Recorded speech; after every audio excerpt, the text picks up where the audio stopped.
Have you ever felt like life keeps repeating the same lessons? Different faces, same story. You change jobs, relationships, even cities, yet the same emotions follow you like a shadow. What if the problem was never the world, but the reflection you're projecting into it? Neville Goddard used to say that reality is yourself pushed out, that everything you see out there began first in your imagination. It's a shocking thought at first, because it means the chaos, the delays, even the blessings weren't random. They were mirrors of your inner state. And the moment you truly see this, life stops feeling like a battlefield and starts feeling like a mirror you can polish. In this video, we're going to explore a truth that flips everything you thought you knew about manifestation. You'll learn why chasing results keeps you stuck in the same loop, and how a single shift in consciousness can quietly rearrange your entire reality. It's not about forcing, controlling, or trying to stay positive. It's about changing who you're being inside, because the world has no choice but to reflect that. So if you've been asking, why isn't it working? Stay with me. By the end, you'll see that reality was never happening to you. It was happening through you, waiting for you to remember who the real creator is.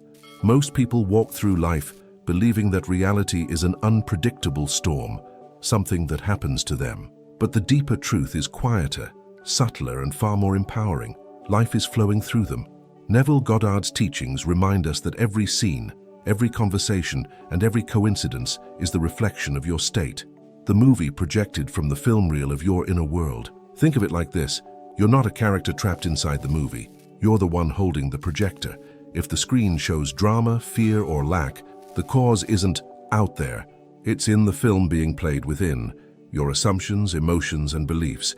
Reality mirrors you because consciousness is the substance behind every manifestation truth. That's why Neville said, change your conception of yourself, and you will automatically change the world in which you live. It's tempting to believe that random luck, destiny, or divine favoritism determines our outcomes. But that's the illusion. The law of assumption doesn't depend on chance. It operates through consciousness. When someone constantly expects rejection, life doesn't argue. It simply agrees. The outer scene becomes the obedient reflection of the inner dialogue. Remember the last time you woke up in a good mood and suddenly everything flowed? The traffic lights turned green, people smiled back. Opportunities showed up out of nowhere. That wasn't luck. It was resonance. You were living in the end, aligned with a peaceful inner state, and reality responded like an echo returning to its source. Neville Goddard taught that imagination creates reality, not wishful thinking, but felt imagination. The difference lies in embodiment. It's not about saying I am rich while feeling lack. It's about feeling from wealth, peace, or love until your inner atmosphere becomes the new normal. Life doesn't resist, it reflects. Every emotion from joy to resentment is creative. Think of your inner world as fertile soil. Whatever seed of assumption you plant, whether faith or fear, must sprout. Conscious creation isn't positive thinking, it's honest awareness of what you're nurturing inside. Because reality mirrors your dominant state, not your passing thoughts. The beauty of this understanding is freedom. If everything happens through you, you're never truly a victim. Even the so-called bad moments carry messages, reflections of forgotten parts of your consciousness asking to be seen. Like a mirror showing a stain on your face, it's not there to punish you. It's there to reveal what can be cleaned. Let's make this practical. Next time something frustrates you, a delay, a rejection, a misunderstanding, pause. Instead of fighting the mirror, observe it. Ask yourself, what inner assumption is this reflecting? That small shift from blame to curiosity begins the process of transformation. Awareness is always the first doorway. When life flows through you, resistance loses its power. You stop demanding that the outer world changes before you feel peace. Instead, you become the cause of peace itself.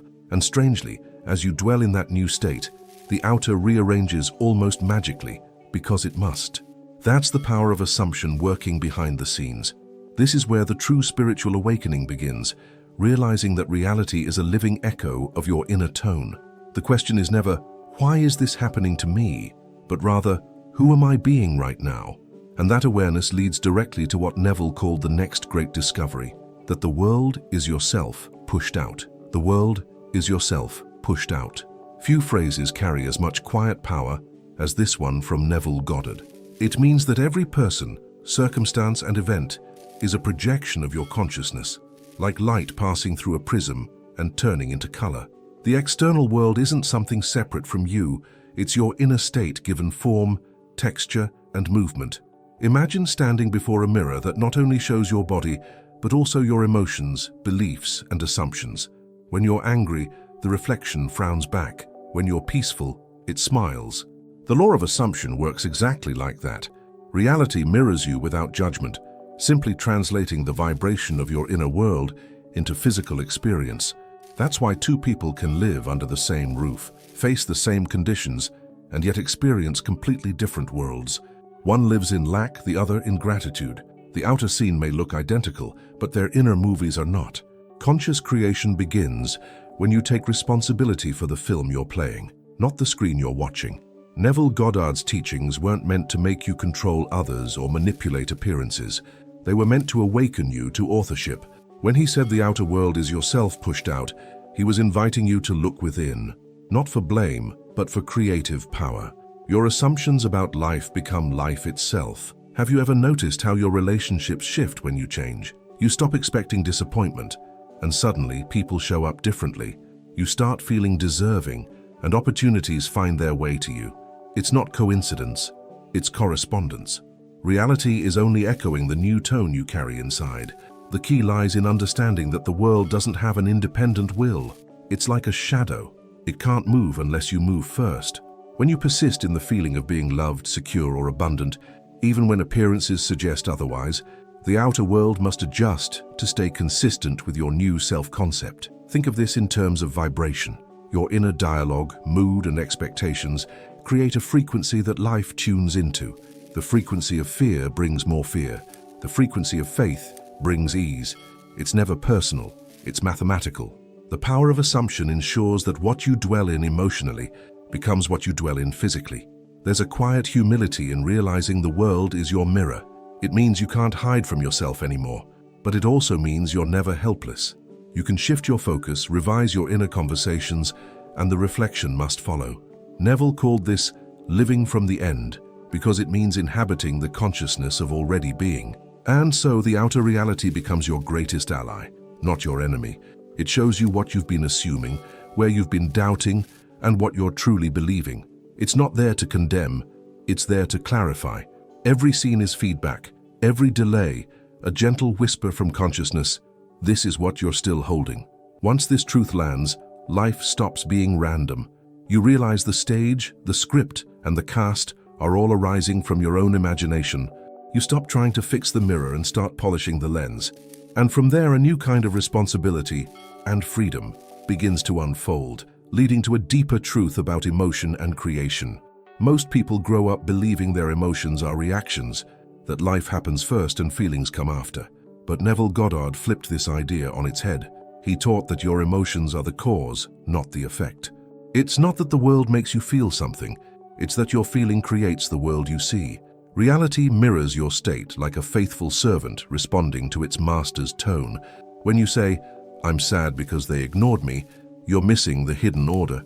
The feeling of being ignored existed first, and life simply gave it a face. Conscious creation means understanding that the inner always precedes the outer. The law of assumption doesn't respond to logic. It responds to emotion, to the vibration of what you believe is true. Think of your feelings as commands spoken to the universe. Every sustained emotion sends an instruction. This is my reality.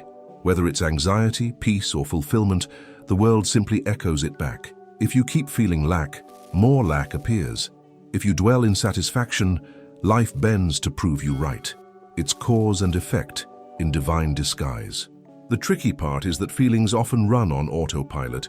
They're habits of consciousness, emotional muscle memory formed over years. Maybe your family worried about money, so now that state feels normal. You think you're reacting to bills, but you're reliving an old emotional identity. The mirror isn't cruel, it's just loyal. Neville's teachings invite you to interrupt that cycle. Instead of saying, "This situation makes me feel powerless," ask, "What state am I sustaining that allows this situation to exist?" That question shifts you from victim to creator. Suddenly, even discomfort becomes useful, a signal showing where your vibration needs adjusting. Here's a practical example. Imagine losing a client, a job, or a relationship. The ordinary mind says, Of course I feel rejected. Look what happened. But the awakened mind sees deeper. I must have unconsciously carried the feeling of rejection first. That awareness isn't blame, it's liberation. If you created the pattern, you can uncreate it. Feeling is the secret, not forced happiness, but conscious emotional choice. You can begin changing your state right where you are. Breathe, close your eyes. Remember a moment when you felt complete, even for a second. Let that memory fill your body. That vibration becomes your new instruction to reality, and it will respond. Conscious creation is subtle because it happens before words. You can say, "I'm fine," but if your inner world hums with fear, the mirror listens to the hum, not the sentence. The language of reality is feeling, and once you understand that, you stop trying to fix circumstances. You change the emotional signal that built them. Over time, this awareness becomes second nature. You start noticing how every outer scene corresponds perfectly to an inner tone. You feel peace, and the phone rings with good news. You feel gratitude, and money finds a way to appear. You feel love, and people become kinder. It's all one great conversation with yourself. So the next time you're tempted to blame the situation, remember, the situation is the echo. You are the source. Change the inner sound, and the echo must transform. This realization naturally leads to the next secret, the power of non-reaction, where awareness begins and authorship truly returns to you. Reaction is the invisible chain that ties you to the old state. Every time you argue with what appears, you strengthen it. Neville Goddard said that the outer world has no life of its own. It borrows its power from your attention. When you react emotionally to something you dislike, you unknowingly feed it with energy. The scene stays alive because you keep rehearsing it within. Imagine standing before a mirror and seeing a stain on your shirt. If you yell at the reflection, nothing changes. But if you quietly adjust the real shirt, the image follows instantly. That's the nature of awareness. Reaction is noise, awareness is correction. The moment you stop fighting the reflection, you begin influencing the cause, your inner state. The practice of non-reaction isn't about apathy or indifference. It's about mastery. It's the understanding that your emotional equilibrium is sacred ground, the birthplace of conscious creation. When you protect it, reality reorganizes itself to match your peace. That's how the law of assumption works. What you sustain within must echo without. Have you ever noticed how situations dissolve when you stop feeding them with attention? The argument ends when one person no longer needs to be right. The fear loses power when you stop replaying it in your imagination. That's because awareness withdraws energy from the old state. You're no longer sustaining it. You're shifting to a higher vibration. Neville often said that the drama of life is psychological. Everything unfolds first in the imagination. When you react to appearances, you're stepping into the wrong role, the powerless spectator. But when you observe with calm curiosity, you reclaim authorship. You move from reacting to creating, from confusion to command. It's not easy at first. The world is loud, full of triggers, and it loves to test your faith. But the test isn't punishment. It's proof of progress. Each time you choose awareness over reaction, you're strengthening your ability to remain in the new state. And eventually life stops testing you because you've become stable in your assumption. One simple exercise. When something bothers you, pause. Don't rush to fix it. Take a slow breath and whisper inwardly, "This too is just a reflection." Feel the separation between your true self, consciousness, and the event. In that gap, peace enters. And from peace, the right action always arises effortlessly. Conscious creation isn't about ignoring reality. It's about refusing to worship it. You can acknowledge a fact without surrendering to it emotionally. That's how you walk in faith, seeing the world as mutable, not final. You stop reacting to the current picture because you know it's already outdated, the afterimage of a former state. When you practice this consistently, you become magnetic. People sense your calm presence and naturally align with it. Life seems to obey you, not because you're forcing it, but because you've stopped contradicting yourself. You're living from the inner world of wholeness, and the mirror must reflect that serenity back. Non-reaction is the silent revolution of consciousness. It's the moment you choose authorship over autopilot, and once you taste the freedom it brings, the power to observe without being swallowed, you begin to see the next step clearly, learning to shift your state deliberately, with intention and grace. Awareness without practice is theory, beautiful but powerless. Neville Goddard turned philosophy into something practical, the daily art of self-observation. When you pause and ask, "What state am I in right now?" you begin the real work. That single question breaks the trance of reaction and reminds you that the power of assumption is always in your hands. Every state has a mood, a rhythm, a way of breathing. The anxious state rushes, the fulfilled state relaxes. The moment you notice which one you're inhabiting, you regain creative control. It's like realizing you've been watching a scary movie and suddenly remembering you can change the channel. Conscious creation starts with this gentle awareness. Take a deep breath. Feel your chest rise. Feel your body soften. The breath is your bridge back to presence. It reminds you that you are not the character being tossed around by life's script. You are the one writing it. Each inhale is an invitation to return to yourself, to the quiet power beneath the noise of appearances. Neville taught that to assume the wish fulfilled, you must feel from the desired state, not toward it. That means imagining from the identity of already being who you wish to be. Ask yourself, how would I breathe if I was secure right now? How would I move, speak, or think? And then act from that feeling, however small the step. This isn't about forcing positive thoughts.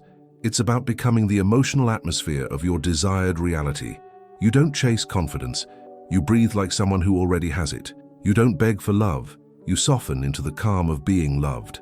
The law of assumption obeys what you are being, not what you're wishing for.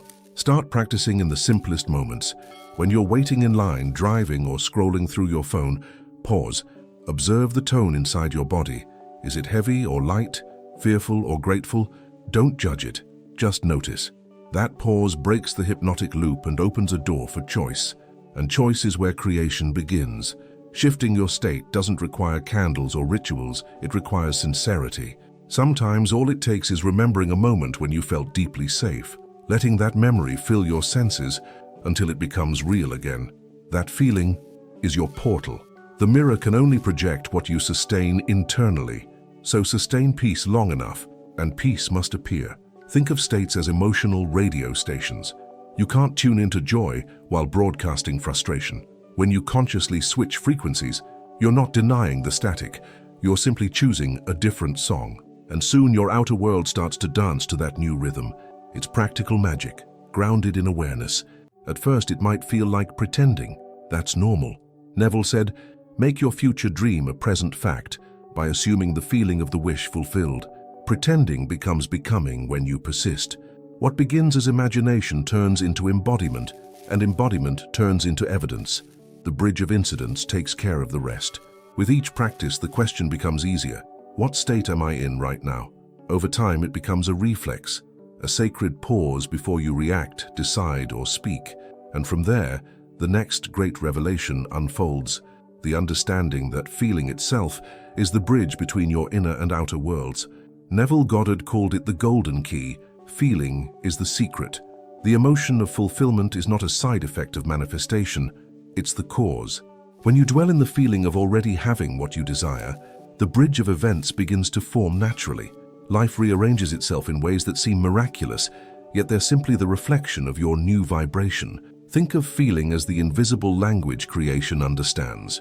Words can lie, thoughts can contradict, but feeling tells the truth. You can say, "I'm abundant," while still vibrating with fear, and the mirror will respond to the fear, not the affirmation. That's why true conscious creation starts with emotion, the silent pulse behind every assumption.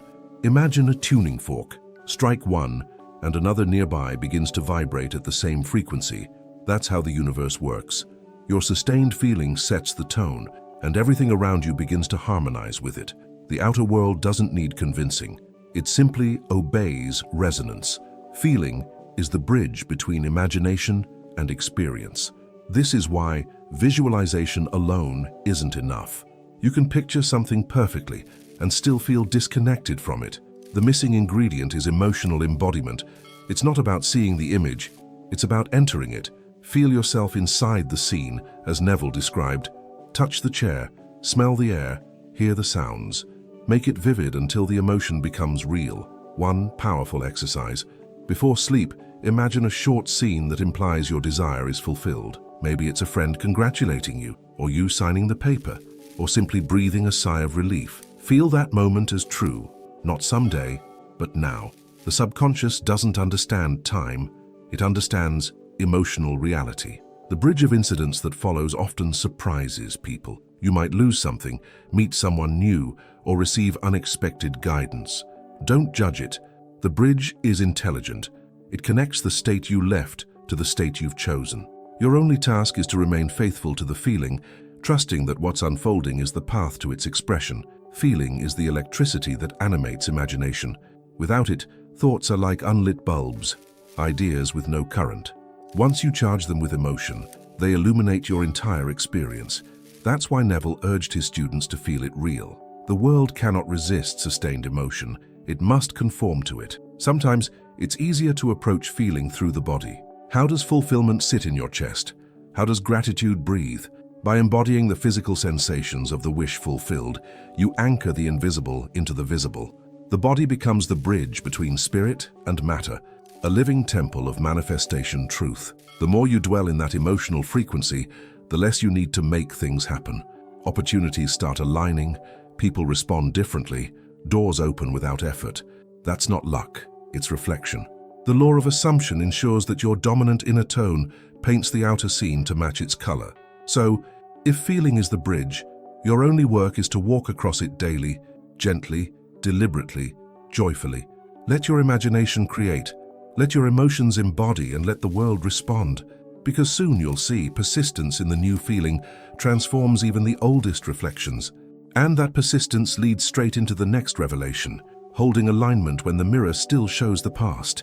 Imagine turning off a light bulb. The glow doesn't vanish instantly. For a moment it lingers, fading softly. That's how reality behaves when you change your state. The outer world may still echo the old vibration, showing traces of the former self. Neville Goddard called this delayed light.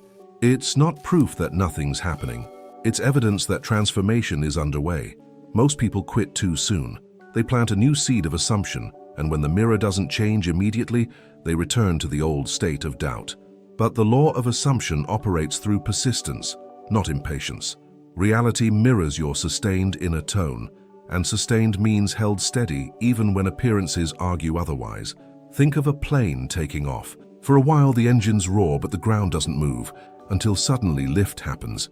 The same applies to conscious creation. The feeling of the wish fulfilled must overcome the inertia of your previous state. Keep your focus on the destination, not the turbulence. The bridge of incidents is already forming. Neville said, "A change of feeling is a change of destiny." But that change must be maintained long enough to impress the subconscious. Each time you return to the feeling of fulfillment, you're building a new pattern of being. Every moment of faith replaces a brick of doubt, and eventually the structure of your world must reflect the new foundation. The mirror may show the past, but that doesn't make it real. It's only reporting old data, like a photo taken yesterday. When you react to it, you re-enter the old vibration and delay the update. But when you remain still, choosing awareness over reaction, the reflection begins to blur and reshape itself into something entirely new. Persistence isn't forcing or pretending, it's quiet conviction. It's the calm knowing that comes from experience, that inner voice whispering, "I've seen this law work before." Each time you stand firm in your assumption, you strengthen the bridge between imagination and form. Feeling is the secret, but persistence is the proof. There will be moments of testing, echoes of fear, doubts whispering, "Nothing's changing." That's when you practice inner loyalty. Smile at the delay like an actor watching yesterday's rehearsal. It's not happening now, it's just memory fading. Stay faithful to the new story, and the stage will soon match your script. One practical tip: when the old reflection appears, bless it. Say, "Thank you for showing me how powerful my consciousness is." Gratitude dissolves resistance and anchors you in mastery. It reminds you that everything, even the echo, serves your awakening. That's how you turn obstacles into confirmations of growth. Persistence is love in motion. You keep returning to the feeling because you've fallen in love with the truth of who you are, the creator, not the victim. This isn't about controlling time, it's about trusting divine timing. The mirror bends when you stop begging and start believing, and soon a new light breaks through. The reflection brightens, circumstances shift, and you realize that what felt like delay was only gestation. The seed needed stillness to bloom.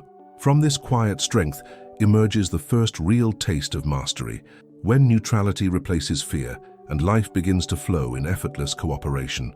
Mastery doesn't begin with fireworks, it begins with calm. The first sign you're shifting states isn't that everything suddenly changes, but that you change in how you respond. Where fear once lived, neutrality starts to take its place. You stop needing constant evidence because you trust the law of assumption. You know that reality mirrors you, so panic loses its purpose. It's a subtle shift, almost invisible to others. The same challenges appear, but they no longer shake your foundation. A delay doesn't mean denial, it means incubation. Neville Goddard's teachings call this stage faith in motion, where you've seen enough reflections of your inner world to know that everything outside is just feedback, not fate. Think of a musician tuning their instrument. Before mastery, each discord feels like failure. But once they understand sound, even the off notes become useful. The same happens in conscious creation. You stop labeling experiences as good or bad. You simply listen, adjust your vibration, and continue playing the song of your desired state. Neutrality isn't apathy, it's spiritual strength. It's the ability to feel without drowning, to observe without reacting. When you reach this state, emotion becomes your compass, not your captor. You begin to feel reality moving through you, not against you, and that's when life starts cooperating instead of resisting. A major breakthrough comes when you realize that setbacks are mirrors revealing remaining assumptions. You miss a call, lose an opportunity, or face rejection, but instead of spiraling, you smile. You say, this is what I've been believing subconsciously. Then, with calm awareness, you revise the story. The moment you do, the reflection begins to shift. Neville used to say, be faithful to your ideal. That faith expresses itself as steadiness, the refusal to interpret appearances as personal attacks. When you stand firm in consciousness, even chaos serves you. The traffic jam becomes a moment for inner silence. The argument becomes a lesson in non-reaction. Everything turns into material for mastery. The outer world starts reflecting your inner ease. People respond more gently. Timing becomes perfect. Solutions appear without struggle. This isn't coincidence, it's coherence. Your inner world and the outer scene are finally in rhythm, like two instruments playing the same melody. The power of assumption has tuned the entire orchestra of your life. You also begin to notice a quiet confidence growing within you, a knowing that no one can give or take your peace. That's when the teachings of Neville Goddard stop being theory and start becoming living truth. You feel the direct connection between your state and your world.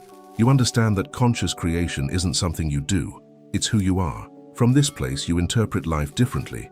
Instead of chasing manifestations, you nurture states. Instead of trying to control outcomes, you cultivate emotion. And as your emotional body stabilizes, the bridge of incidents unfolds in elegance. There's less effort, more flow, and a growing sense that everything truly is working in your favor. That's the beginning of mastery. When the outer no longer defines your inner, you become the calm center of your own universe.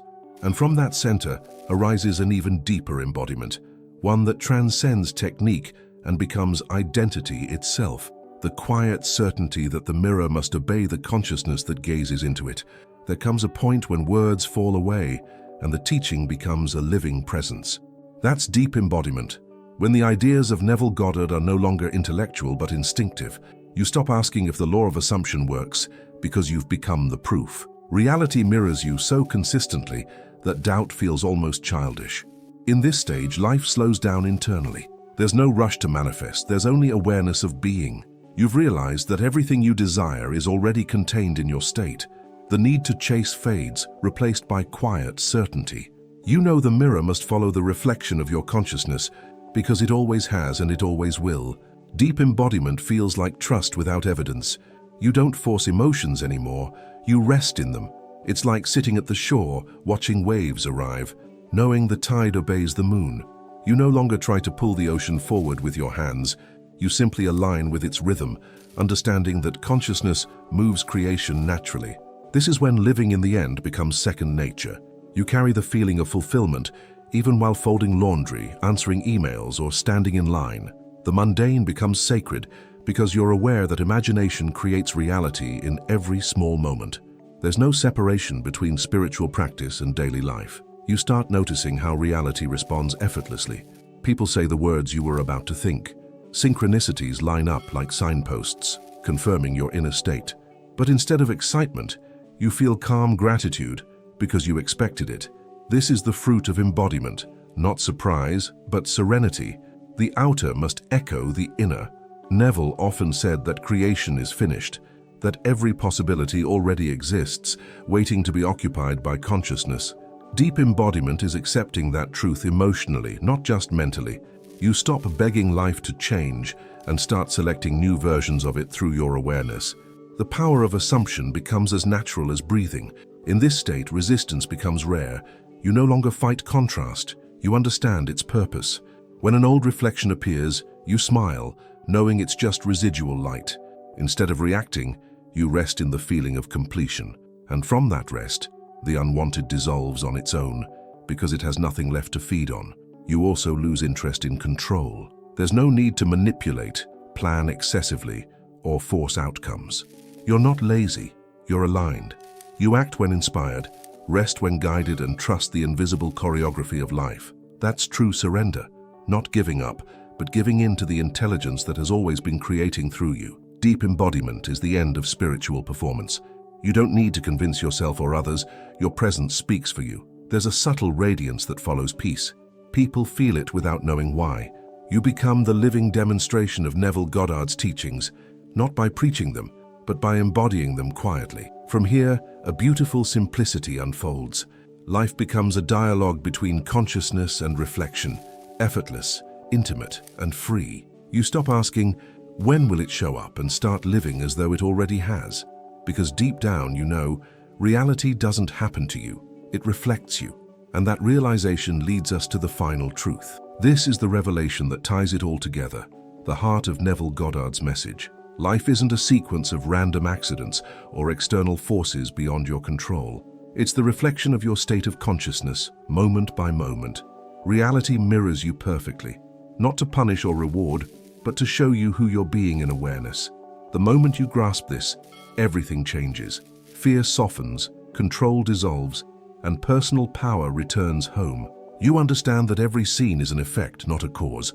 So instead of fighting shadows, you begin illuminating the light source within, shifting from victimhood to authorship, from reaction to creation, from confusion to clarity. Changing your state doesn't require dramatic effort. It's not about forcing positivity or pretending problems don't exist. It's about quietly assuming the consciousness of the person who already lives the outcome you desire. Feel from the end as Neville taught, and the outer must obey. It's not magic, it's law, the power of assumption in motion. The beauty of this understanding is its consistency. It never fails because it never sleeps.